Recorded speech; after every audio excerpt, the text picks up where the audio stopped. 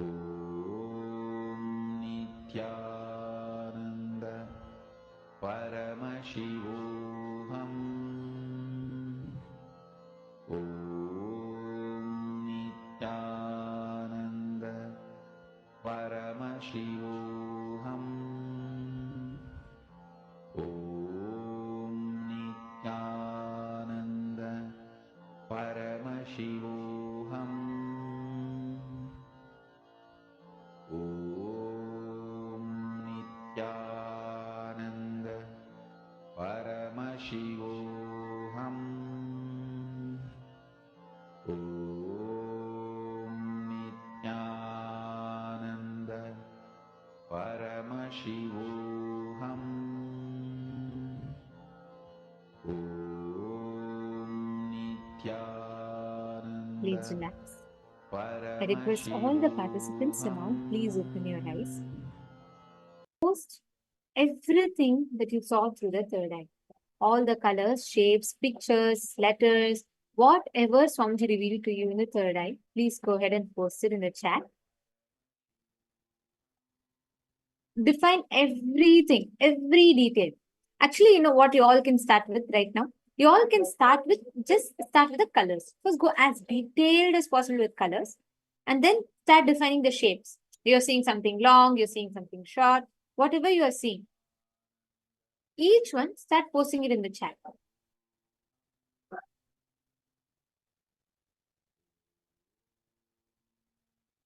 Take a few minutes.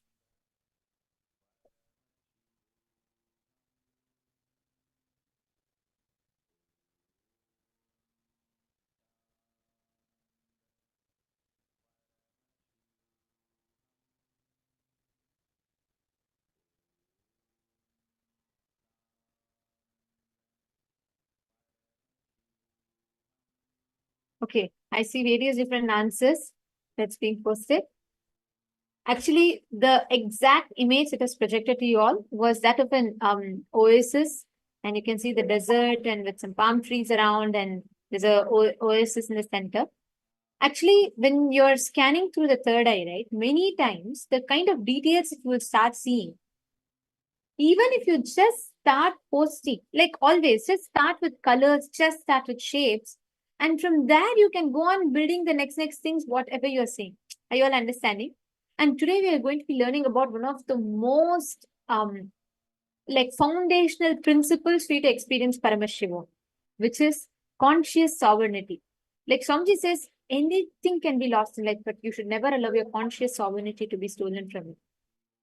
This is the most important component of you, the foundational principle of experiencing Paramashivoham. Now, what is conscious sovereignty and how do we experience it? And initiation to experiencing it is what we're going to be learning about today. And the first thing we're going to understand along those lines, the first thing we're going to be learning about is asampragnata samadhi. What is unclutching? What is asampragnata samadhi? How can unclutching lead you to asampragnata samadhi? And towards the end of this session, Swamiji will be guiding us into a very powerful process of unclutching as well. So I'm going to request all of you to connect deeply to Swamiji during the process, and instantly will experience that whole powerful space, the space of asampragnata samadhi manifesting in you. Now, let us first understand what asampragnata samadhi is. Let us listen to the revelations from Swamiji.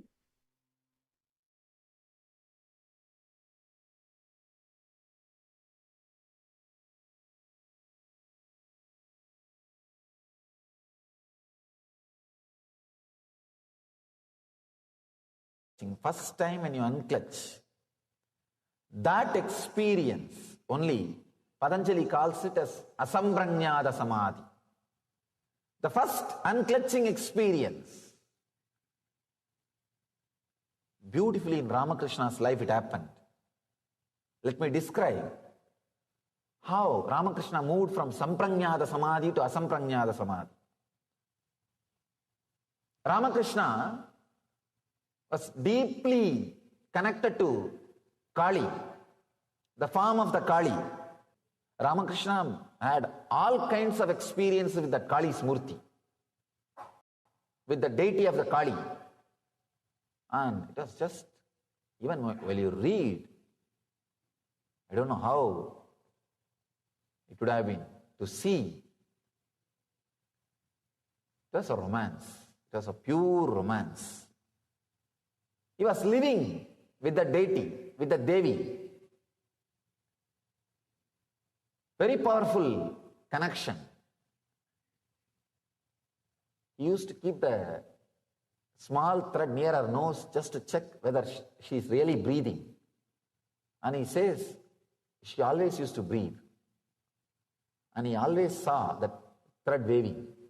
The thread will be moving with that air, with the prana, with that breathing. Not only this, so many things. So many things. So now it is time, he has to move to the Asampranyada Samadhi. And one great monk, Totaburi, he came to the Kali temple. He is an enlightened sannyasi, great Vedanti. Naga means no clothes, no sleep. Their lifestyle will not be like a regular normal human beings. Naga Sampradaya sannyasi, very powerful lifestyle. He comes and initiates Ramakrishna. He says, now it is time for you to experience the next level of samadhi, beyond form. Come on, you need to have that unclutching, the cessation of the mind. This guy says, wait, I'll go and ask my mother's permission. I'll run. He ran. When Ramakrishna came back, he said, yes, my mother told me I can go for this practice. You can teach me. Totaburi asked, you said you want to take permission from your mother, but you went inside the temple? Ramakrishna says, yes, that is what I meant. She's my mother. I am living with Kali. I asked her now. She said, please take it. Then Totaburi started laughing. Oh God. Totaburi could not understand. Ramakrishna is living with Kali. And he said, all right, I don't want to disturb his faith. It's okay. Let him experience the next level, samadhi. Then he initiates. He says, now concentrate on the Ajna Chakra and unclutch completely from all your thoughts.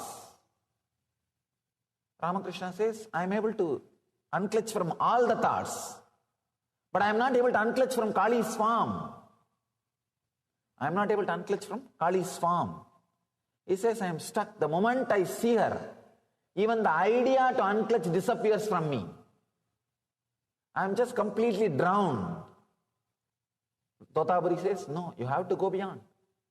Then Kali, she herself appears and says, my son, don't bother. Cut my form with this sword. He says, she gives her own sword. She says, think this as a sword of knowledge and cut my form. You will go beyond my form. Understand? Not being caught in the form is one of the ultimate experience.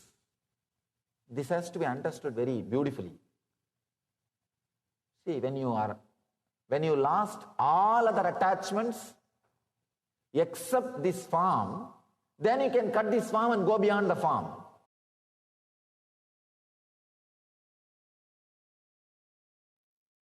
Constantly you think about your life, whether positive or negative, whether you think your life is a chain of beautiful incidents, or you think your life is a beautiful chain of so many sufferings.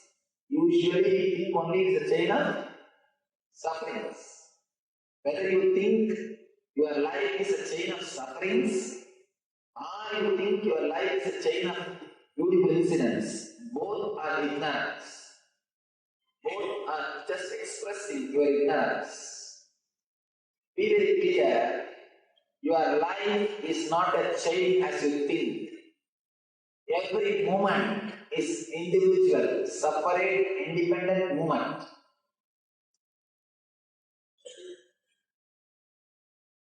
You are just untouched being. Because usually you are clutched, you think it is a single shaft.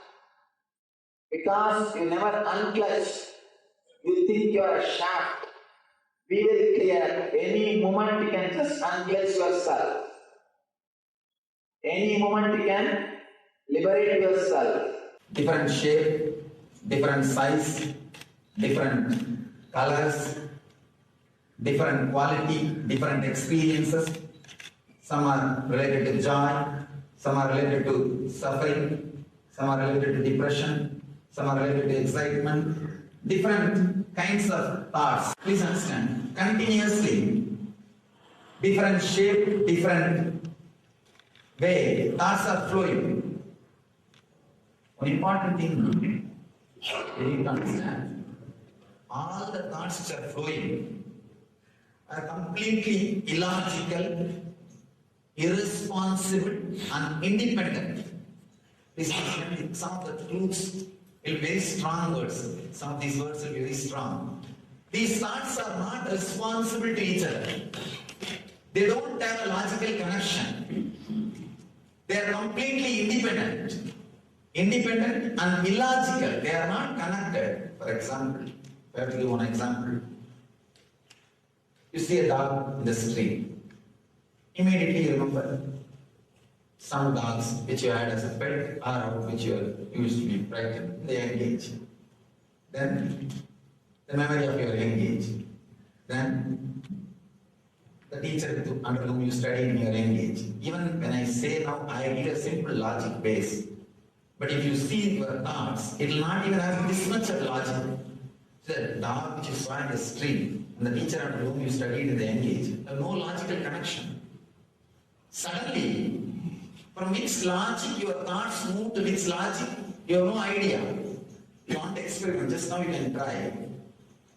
You take a paper and pen and write whatever goes on inside without editing for 2 minutes.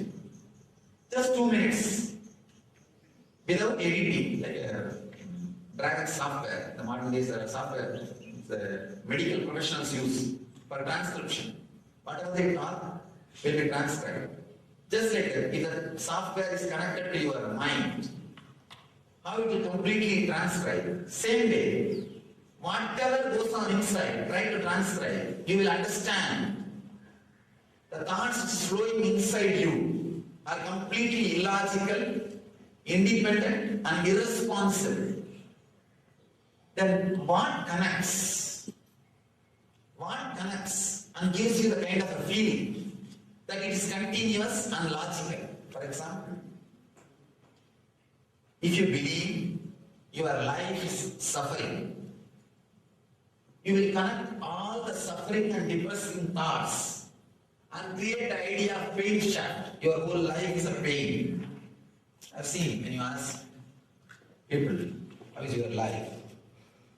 First thing they will tell, oh, nobody has suffered like me. Even my enemy should not suffer like me. Means they catch all the incidents which created pain in their life and create a pain shaft. They believe their whole life is nothing but a pain shaft. Very rarely, when you are in a high mood, exciting mood, or when you are really in love with somebody or some object or with a life, you feel your whole life is a joy. At those moments you connect joyful moments, the exciting thoughts and create joy shaft. Life is a joy. The idea that life is a joy. Sometimes you create the idea life is a pain. See what you believe. If you believe life is a pain, you will create an idea of pain shaft. If you believe life is a joy, you will create an idea life is a joy shaft. The depression which happened in us 10 years ago The depression we experienced 8 years ago, the depression we experienced 4 years ago, the depression we experienced yesterday are independent incidents, our responses to independent incidents in our life, independent experiences. But when you connect all of them and see them together, you say, my whole life is depression. Please understand this simple technique of unclenching. What I mean by the word unclenching. When you sit, naturally there will be some thoughts. When the thoughts come, usually your mind will tend to connect it, identify it with some past pain or joy. Or it will classify it as something related to worry, or there is nothing, simple thought flowing. It will try to connect or classify. It will try to clutch with some of your past experience and identify. Now, just for a few moments, try this simple experiment.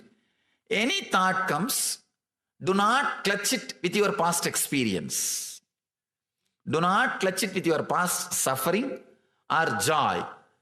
When words come out of your being, instead of giving meaning to it, just see the source of the sound. See, sounds are raising your inner space. The moment you give meaning, you become materialistic. If you look the source, you go towards the freedom. Just see for a few moments. Just try for a few moments, anything rises in you, try to unclutch. Without clutching and connecting and creating a shaft, you may say, no, it is very difficult. This is also one more thought. The difficulty which you experienced 10 years ago, the difficulty which you experienced 9 years ago, the difficulty which you experienced yesterday are independent difficulties. Why should you connect all those difficulties and create an idea, this is difficult?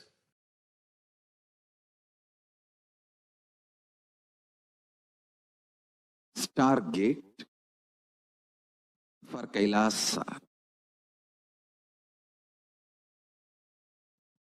is open. A simple unclutching can transport you, teleport you to the Kailasa and give you the experience of Kailasa. Unclutching, completion, oneness, ajapa japa of Mahavagya, deep feeling connection, all these are Stargate for Kailasa. Listen. When you unclutch, the portal inside you called Anandagandha opens and you are transported to Kailasa. The life starts after Asampranyata Samadhi, as Patanjali says, when the mental function of clutching with the thought ceases and only the samskaras that do not cause any disturbance in the inner space remain. It's like a, please understand,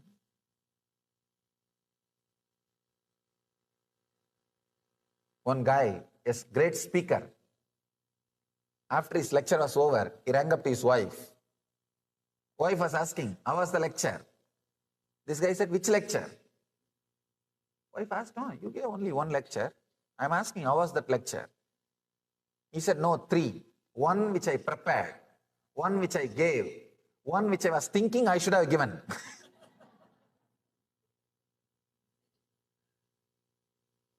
Means hangover.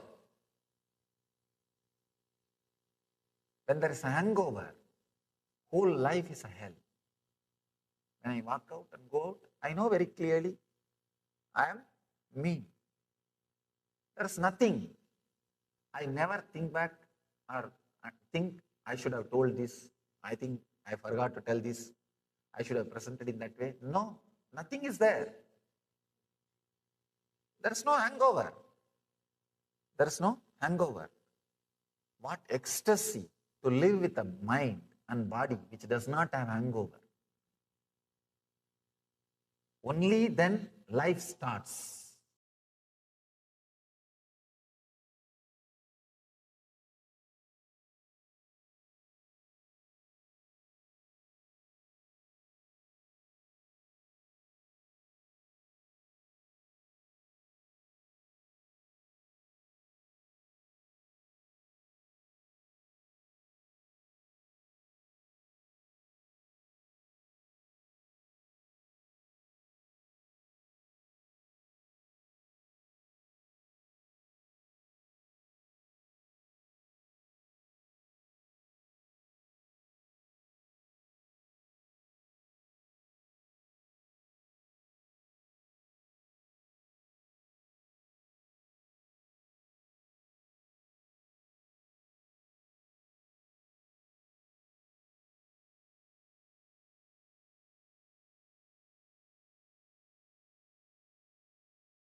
I'll describe the technique and you can do only one part, the unclutching part. See, the technique is 5-step. The first step, it's like a preparing you. The 3 steps are just preparation. 4th step is the unclutching, the exact meditation. 5th step is more or less like a relaxing, settling with the regular life. First step is sitting in Vajrasana and chaotic breathing, the intense deep breathing. As deep as possible, let me show.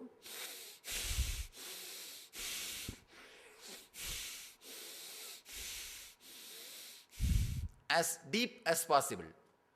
First 7 minutes. This, as fast as possible.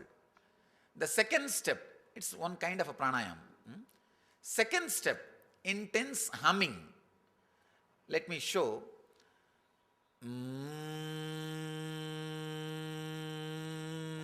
Just all these things are preparation.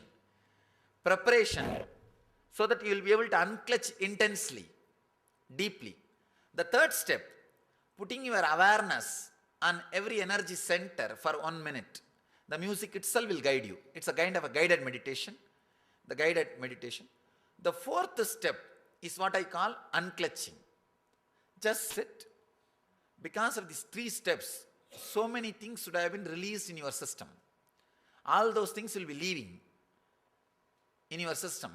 Whatever happens, whatever comes up, just unclutch. Do not give meaning to it. Do not give meaning to it.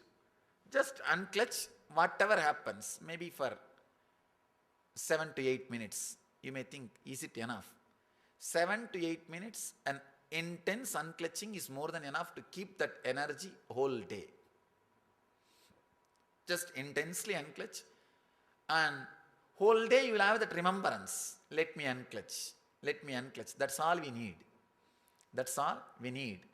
The 4th step is unclutching. The 5th step, just sit. There will be a simple music.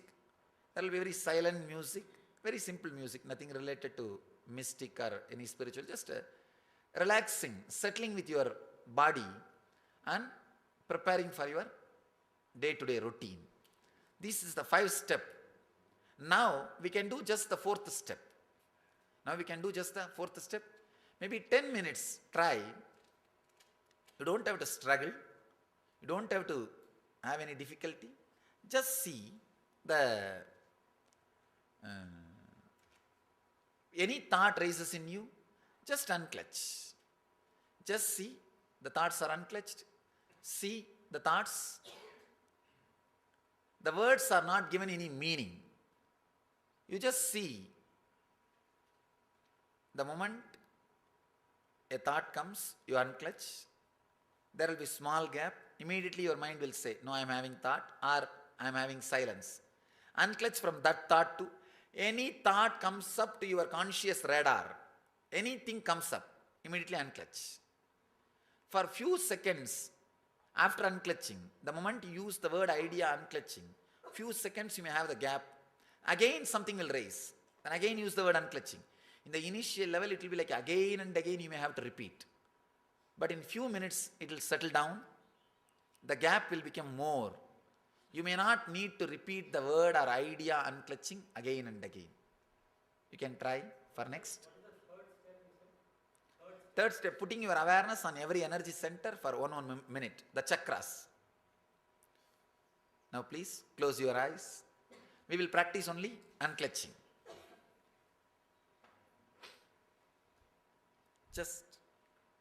Just close your eyes and relax.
Any thought raises in you, just unclutch.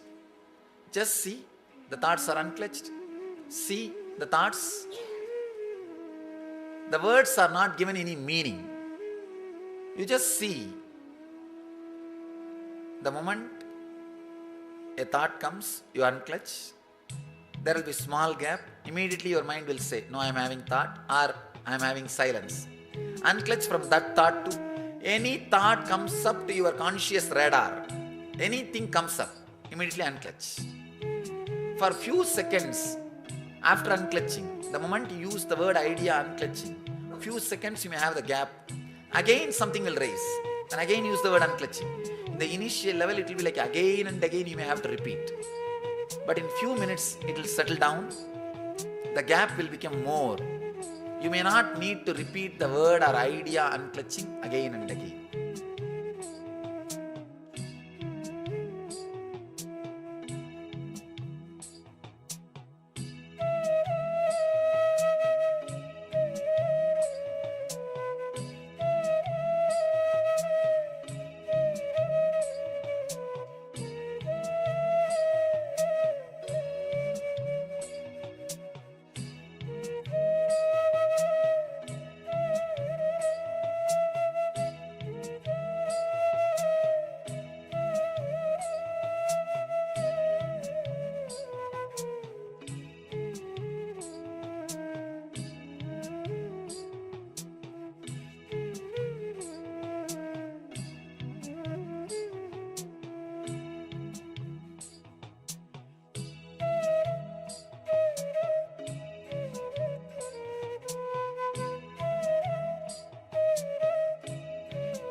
First step is sitting in Vajrasana and chaotic breathing, the intense deep breathing, as deep as possible.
second step, it's one kind of a pranayama.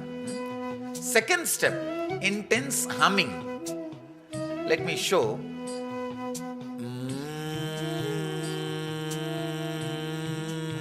Just all these things are preparation. Preparation so that you will be able to unclutch intensely, deeply.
any thought raises in you, just unclutch. Just see the thoughts are unclutched. See the thoughts. The words are not given any meaning. You just see. The moment a thought comes, you unclutch. There will be small gap. Immediately your mind will say, no, I am having thought, or I am having silence. Unclutch from that thought to any thought comes up to your conscious radar. Anything comes up, immediately unclutch. For few seconds after unclutching, the moment you use the word idea unclutching, a few seconds you may have the gap. Again something will raise, and again use the word unclutching. In the initial level it will be like again and again you may have to repeat. But in few minutes it will settle down. The gap will become more. You may not need to repeat the word or idea unclutching again and again.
Any thought raises in you, just unclench. Just see, the thoughts are unclenched. See the thoughts. The words are not given any meaning. You just see. The moment a thought comes, you unclench. There will be a small gap. Immediately your mind will say, no, I am having thought, or I am having silence. Unclench from that thought to any thought comes up to your conscious radar. Anything comes up, immediately unclench. For few seconds after unclenching, the moment you use the word idea unclenching, few seconds you may have the gap. Again something will raise. And again use the word unclenching. In the initial level, it will be like again and again you may have to repeat. But in few minutes, it will settle down. The gap will become more. You may not need to repeat the word or idea unclenching again and again.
I request all of you to please relax and please settle down. This deep, very powerful meditation process that Swamiji conducted, took us all through, is called the unclutching process. This powerful process will give you the experience. It will help you start unclutching from all the notions, the concepts and ideas of form that you have, and move that to formlessness. How many of you did the meditation process? Nityanandam, Ma, I, Alex, and Ma Ashni Gujadar, Nityanandam, Ma. And all the Sarvagnya Pita manifestors, and Ma Dennis Bell, Ma Kalili Wong.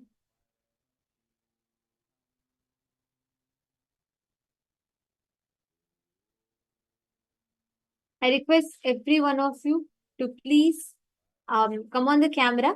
And how many of you did this meditation process? How many of you did the process of unclutching? And what was your experience like? Actually, this unclutching meditation, right? It will bring tremendous healing in your inner space. See, most of the times we have random independent thoughts, one after the other, one after the other. It's like a bubbles in the fish tank. It looks continuous like one stream, but it's independent. It's not, one bubble is not related to the other. Same way, your thoughts are not connected. But we associate all the thoughts together. We form like a chain. You pick, once you decide to, when you feel little low, You decide to pick all the negative incidents that happen, bad things that happen, and you chain all of them together as one. And then you say, oh God, life has always been so difficult for me. Or you take all the good things that happens, and you're feeling good, and then like you form a chain, a shaft, all of them, and you say, everything is good. Life has always been happy for me. But both of these are not true, because when you clutch to a thought, right, you start taking random incidents and you start forming a thread. You start forming a shaft of. The process of unclutching helps you to disconnect from those thoughts and actually just witness each happening as it is.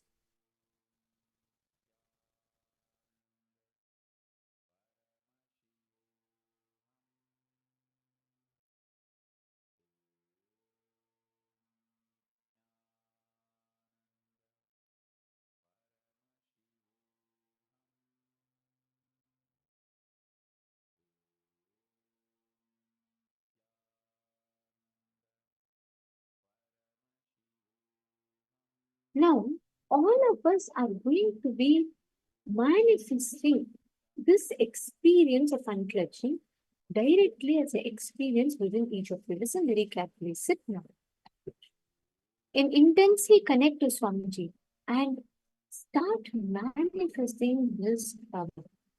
Start manifesting the ability to influence the external reality through the power of your conscious will, through the power of your consciousness. I'm going to request all the participants continue to be established in this unclutching. Right? From this same space, listen very carefully. When you are established in this space of unclutching, you will be able to clearly see any thoughts that's happening within you, outside of you. You will be able to see all the details that you want. And you will be able to start manifesting them as powers, as powerful cognitions. Now, we're all going to be manifesting the power of mind reading, being able to see what another person is thinking about, what is happening in another person's inner space.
See,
able to see us and hear us clearly? Yes. See, understand this unclutching, like how Manitendra was sharing, right? About how the bubbles in a fish tank, they're disconnected to each other. So are our thoughts. We did the process. Understand, if you have unclutching in your inner space, no matter how rough your day might be, no matter how rough people around you might be, or what kind of situations you might face, the unclutching that you have inside you can help you move in a very nice, frictionless manner in your life. So this science of unclutching, actually Swamiji has revealed 108 definitions for unclutching. In one day, Swamiji gave 108 different definitions for just for unclutching as to how you can unclutch from every single aspect in your life, whether it's your health or it is your experience of completion with your patterns, some memories, or even your relationships. It's a very, very powerful science that Swamiji has blessed us all with. Mahashni Gujara is saying, yes, Ma, it's very actually really relaxing and feeling at peace. So beautiful, Ma. Actually, Mahashni, when you sit and do this process of unclutching more and more, right? Just sit, just bring that awareness and just become a witness. Suddenly you will see even the stress or anything that's caused because of external factors that you might be feeling, like, for example, any stress that's caused from your family or like your relatives or your friends, anything from external, suddenly you will find out those reactions are not entering your inner space. People who are trying to do anything against you, situations that are being an obstacle for you, or sometimes the things that you're not able to handle, all those things just drop off. They will not be able to even touch you. Like, so how Swamiji is, no matter what kind of situations happen, he does not get affected. Not even one bit of that Swamiji lets it in his inner space to affect him. That powerfulness you can get just through Samhita. So today, this is also an initiation that we are going to be receiving. And I request all the participants that are here with us and every single person that is tuned in, make sure you are continuously posting here any questions that you're having. What are the clicks you're having, everything. And this will really, really, in a very powerful way, help you with your inner space for you to be actually living a powerful life, friction free, smooth life, and a blissful life just through this one science.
Paramashivoham.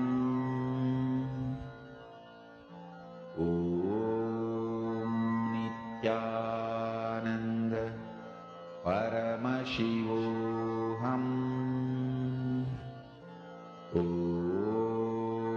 Nityananda Paramashivoham.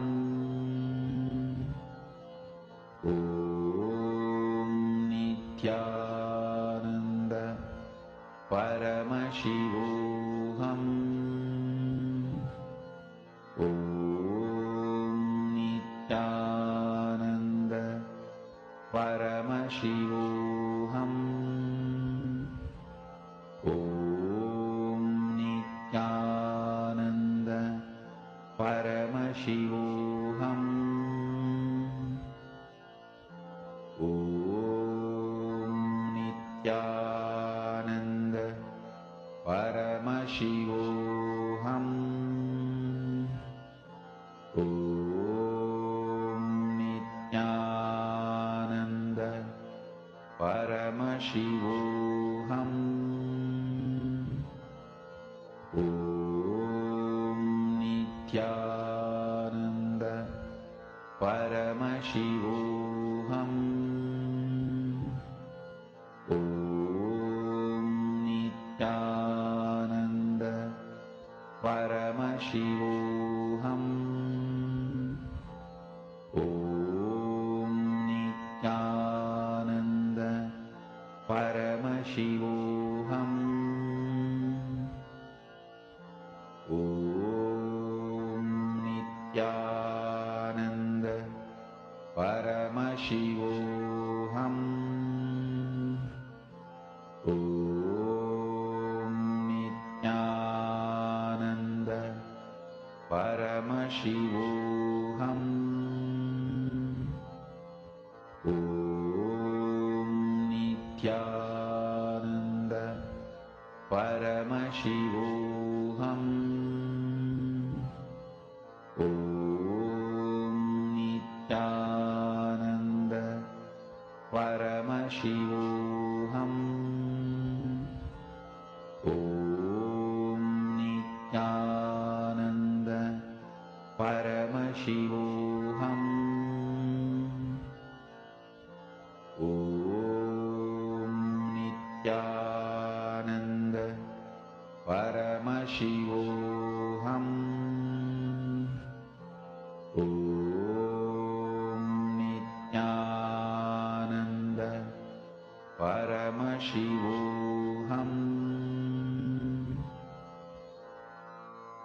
Mahamahavagya, spiritual lullaby for samadhi, and Suprabhatam, wake up call, wake up song for Paramashiva. This Mahamahavagya is spiritual lullaby for you to fall into samadhi. Suprabhatam, wake up song for Paramashiva to wake up in you. Just remember this one powerful cognition. This Mahamahavagya puts me in samadhi. This is spiritual lullaby for samadhi, and Suprabhatam, wake up song for Paramashiva in me, for Paramashiva to manifest. With this one spiritual powerful cognition, chant this Mahamahavagya.